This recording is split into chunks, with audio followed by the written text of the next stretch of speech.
author by the name of C. David Heyman has just written a book titled Bobby and Jackie, A Love Story. Apparently and allegedly, Jackie Kennedy and Bobby Kennedy had a love affair right after John F. Kennedy passed away, or was assassinated. Now, when I saw this headline, I couldn't believe it, and I thought, oh, this is going to be horse crap. I mean, somebody else trying to sell books on the Kennedys. Jackie and RFK? No way, right? I mean, Bobby Kennedy had 11 kids with Ethel. Right. Okay, his wife. And I didn't see it, right? But then he quotes a lot of folks as having seen things. Yeah, definitely. A lot of people will testify for this. People like Gore Vidal, Truman Capote, Morton Downey Jr., a bunch of people. Why are you laughing? No, Morton Downey Jr. That's why I love that he just does not belong in that sentence. Okay, of credible people that you should Okay. No, but I'm with you. And look, when I saw some of the quotes and people saying, look, I saw him holding her breast while she was sunbathing naked and then kissing her, and then somebody else saw this and that, and you read the whole article and you're like, he's beginning to sway me. And the most credible guy in there is Gore Vidal. Yeah, exactly. And he's got a quote in there, and you think, I mean, Gore Vidal's not a guy who makes things up. And if that's true, holy cow. The book quotes Gore Vidal. He says the one person Jackie ever loved was Robert Kennedy. So, and then the book goes on to explain that when Kennedy got shot, his wife was of course distraught. They were all distraught, and she didn't want to make a decision. And when he was declared brain dead, Teddy Kennedy was in no shape to make the decision. Apparently, Jackie O got some alone time to see him because everybody knew their relationship. He claims, right? This is all alleged, right? And that he claims Jackie O made the decision to pull the plug. Who at that time, of course, was not Jackie O, but just a couple months later, she did wind up marrying Onassis and became Jackie Onassis. And he's got details about how Robert Kennedy was broken up when Onassis was, it looked like Jackie was going to go with Onassis and was going to marry him and not stay with RFK and not continue their affair.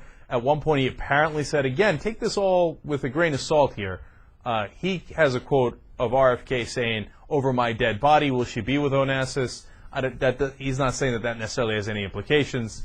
And Onassis said, of course, I'd love to get him out of the way. That sounds wrong, right? I don't think he necessarily means it that way. But that I would never do anything to try to convince Jackie not to be with RFK because it's just going to backfire, right?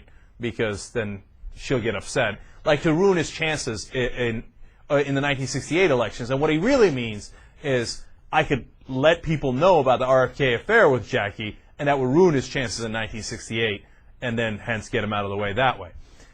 If it's true, it's fairly shocking, and it goes to show you what crazy things people will do. And that all these sex scandals, man, as we know with JFK, they're nothing new.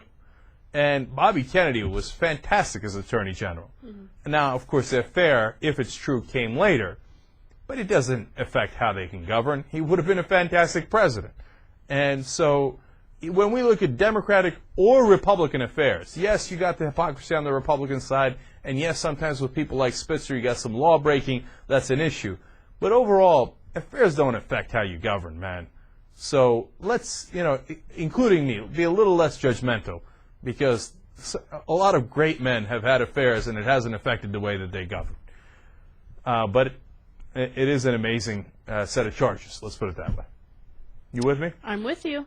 By the way, I wanted to read one detail from the book that I thought was interesting. When Commerce Department Administrator Kenneth McKnight arrived for a late evening meeting with Senator Kennedy in July 1966, he found Bobby sitting on a sofa with Jackie straddling his lap, her arms around his neck. Those are very detailed. Yeah. I don't see Jackie straddling anyone, let alone RFK. So who knows? Who knows if it's true or not true? But if she was really straddling him, why don't you see her straddling him? Of course she's not going to straddle people in public because she's a public figure, especially if, in the political world. No, I know, but her whole public persona was so quote-unquote dignified that I don't see her with anyone walking in the room straddling some other guy. Lady in the streets, freak in the sheets. Okay, Anna's taking it to that level now. That we've concluded that the affair happened and that Jackie O was in fact a freak in the sheets.